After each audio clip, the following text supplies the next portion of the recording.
Assalamualaikum warahmatullahi wabarakatuh. Halo anak-anak semua. Hari ini kita akan belajar tema 4, subtema 1, pembelajaran ke-1 dengan muatan IPA dan bahasa Indonesia. Sudah siap untuk belajar hari ini? Kalau sudah siap, mari kita mulai belajarnya. Lihat pada gambar, Siti berangkat ke sekolah naik sepeda. Naik sepeda juga merupakan kegiatan olahraga. Siapa di sini yang suka bersepeda? Wah, bagus sekali. Bersepeda itu termasuk olahraga yang mendukung kebugaran dan dapat membantu melancarkan peredaran darah kita. Tahukah kamu? Di dalam tubuh manusia yang tugasnya mengangkut serta mengedarkan oksigen dan zat makanan adalah darah. Oleh karena itu, darah sangat penting peranannya bagi manusia. Nah, apakah kamu pernah merasakan denyut jantungmu sendiri? Nah, jika kamu ingin merasakannya, coba sekarang letakkan telapak tanganmu pada dada bagian kiri.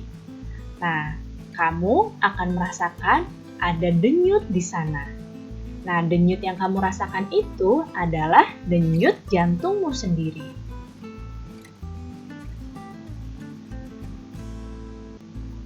Sekarang kita akan belajar organ peredaran darah manusia. Organ peredaran darah manusia itu ada jantung dan ada pembuluh darah. Sekarang kita akan membahas jantung. Jantung fungsinya untuk memompa darah ke seluruh tubuh. Ya, jantung memompa darah dengan cara berkontraksi dan berelaksasi secara bergantian, sehingga jantung berdenyut seperti ini. Ya, jadi karena jantung itu memompa darah secara berkontraksi dan berelaksasi, sehingga jantung kita bisa berdenyut. Untuk apa? Untuk memompa darah ke seluruh tubuh kita.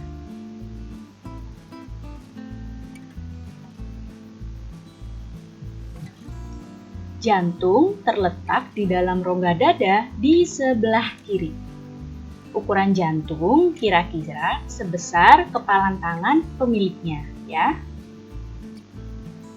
Nah, kira-kira di tubuh kita di sini letak jantung, ya. Ukurannya sebesar kepalan tangan pemiliknya, ya. Itu perkiraannya. Nah, jantung itu dibungkus oleh selaput tipis yang disebut dengan perikardium.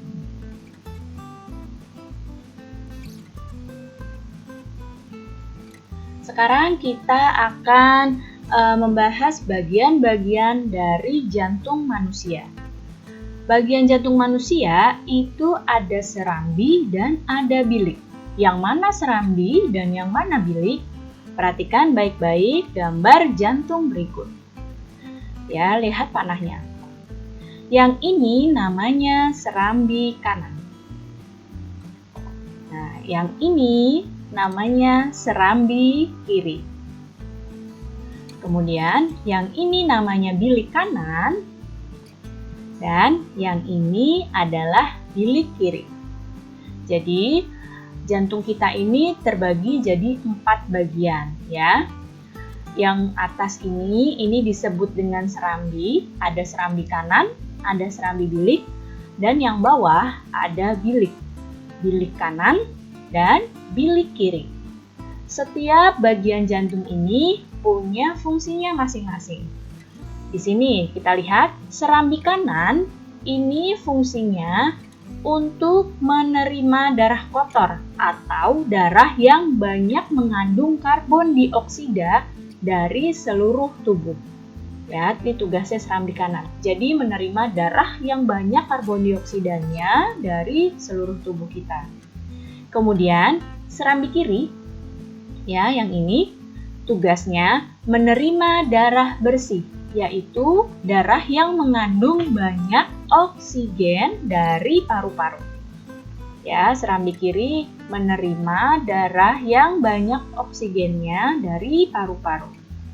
Kemudian bilik kanan ini memompa darah yang kotor atau yang banyak karbon dioksidanya ke paru-paru untuk dibersihkan dan diganti karbon dioksidanya menjadi oksigen.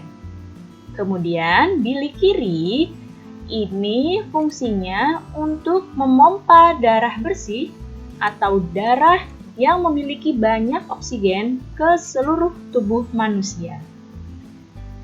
Nah, jantung ini kan punya 4 bagian, ya. Nah, antar bagian ini ada yang disebut dengan katup. Untuk apa fungsinya? Fungsinya untuk mencegah tercampurnya darah yang mengandung banyak oksigen dengan darah yang mengandung karbon dioksida. Jadi, darah yang punya oksigen punya tempatnya sendiri, ya, yaitu yang banyak oksigennya adalah darah di serambi kiri dan bilik kiri. Kemudian darah yang banyak karbon dioksidanya, yaitu di serambi kanan dan bilik kanan, tidak akan tercampur dengan darah yang ada di serambi kiri dan di bilik kiri karena adanya katup ini. Kemudian sekarang pembuluh darah. Pembuluh darah merupakan saluran tempat mengalirnya darah dari jantung ke seluruh tubuh dan dari seluruh tubuh kembali lagi ke jantung. Jadi, darah di tubuh kita itu mengalir ada tempatnya, yaitu ada salurannya, namanya pembuluh darah. Nah, bisa kalian lihat di gambar ini ada yang seperti benang-benang seperti ini ya di tubuh kita. Nah, ini adalah pembuluh darah kita. Ya, nih di seluruh tubuh kita ada pembuluh darahnya. Seperti ini. Pembuluh darah itu terbagi jadi 3 jenis. Ada pembuluh nadi atau arteri, ada pembuluh balik atau vena, dan ada pembuluh kapiler. Pembuluh nadi atau arteri di gambar ini yang diwarnai dengan warna merah. Ini pembuluh yang mengalirkan darah keluar dari jantung, ya.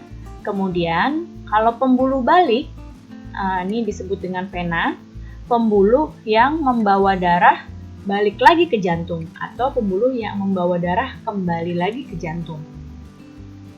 Kemudian pembuluh kapiler adalah pembuluh yang sangat halus dan menghubungkan antara pembuluh nadi dengan pembuluh balik.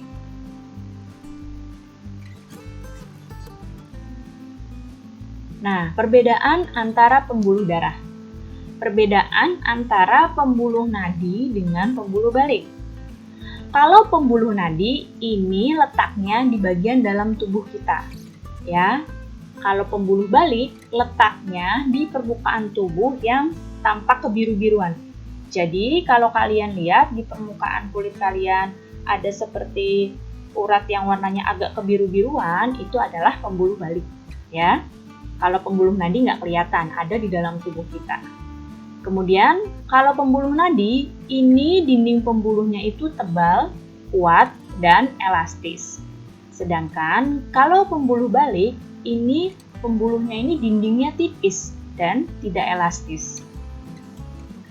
Pembuluh nadi, aliran darahnya berasal dari jantung. Kalau pembuluh balik, aliran darahnya menuju ke jantung. Ya, pembuluh nadi asalnya darahnya dari jantung. Kalau pembuluh balik, aliran darahnya itu menuju ke jantung. Nah, kalau pembuluh nadi itu denyutnya terasa.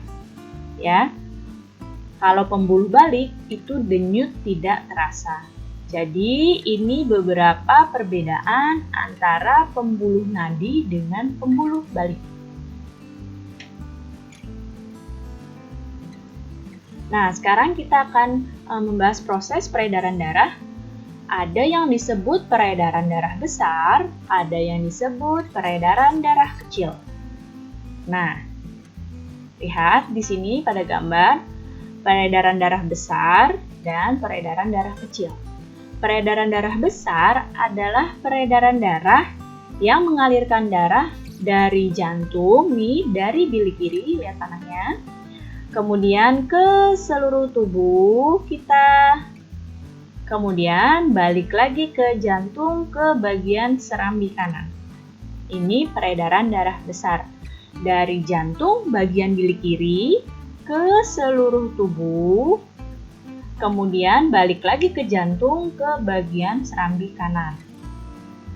Nah, kemudian kalau peredaran darah kecil, urutannya dari jantung bagian bilik kanan ke paru-paru untuk diganti karbon dioksidanya jadi oksigen, kemudian balik lagi ke jantung ke serambi kiri. Ya. Jadi perbedaan antara peredaran darah besar dengan peredaran darah kecil letaknya di sini.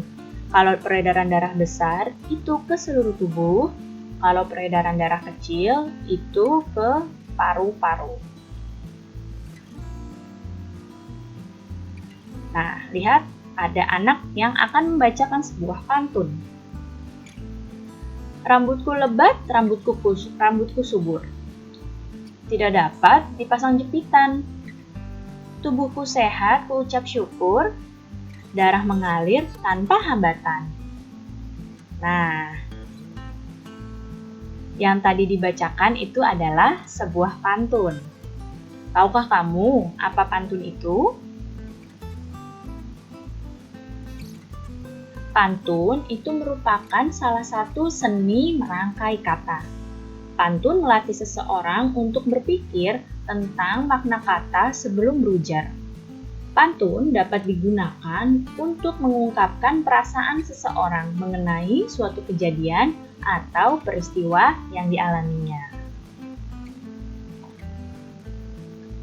Baik anak-anak, cukup sekian ya penjelasan Ibu kali ini. Mudah-mudahan kalian paham dan mengerti. Terima kasih anak-anak semua. Sampai jumpa lagi. Wassalamualaikum warahmatullahi wabarakatuh.